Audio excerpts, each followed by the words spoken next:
আসসালামু আলাইকুম প্রিয় বন্ধুরা। রমজান মানেই রহমত, বরকত আর সুন্নাহ অনুসরণের মাস। এই পবিত্র মাসে আমরা সবাই চাই স্বাস্থ্যকর ও পুষ্টিকর খাবার দিয়ে ইফতার ও সেহেরি সাজাতে। আজ আমি আপনাদের জন্য নিয়ে এসেছি একটি বিশেষ সুন্নাহসম্মত খাবার, তাকমিলি তালবিনা, যেটি আমি নিয়েছি air prime wholesale and retail থেকে। তালবিনা হচ্ছে বার্লি বা জব দিয়ে তৈরি এক পুষ্টিকর খাবার, যা আমাদের প্রিয় নবী হযরত মুহাম্মদ সাল্লাল্লাহু আলাইহি ওয়াসাল্লাম অত্যন্ত পছন্দ করতেন।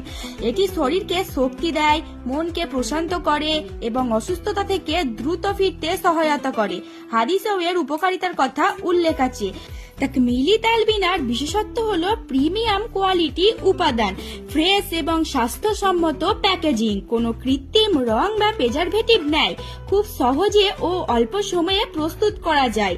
চলুন দেখে নিই কিভাবে খুব সহজে বানিয়ে ফেলবেন ক্রিমি ও সুস্বাদু তালবিনা। একটি প্যানে নিন 100 ml দুধ, তার মধ্যে যোগ করুন 2 চামচ তাকমিলি তালবিনা। হালকা আঁচে 5 থেকে 10 মিনিট নাড়তে থাকুন। ব্যাস, তৈরি হয়ে যাবে দারুণ ক্রিমি ফ্র্যাকচারের সুগন্ধি ও পুষ্টিকর তালবিনা। চাইলে ওপরে খেজুর, মধু বা বাদাম যোগ করতে পারেন।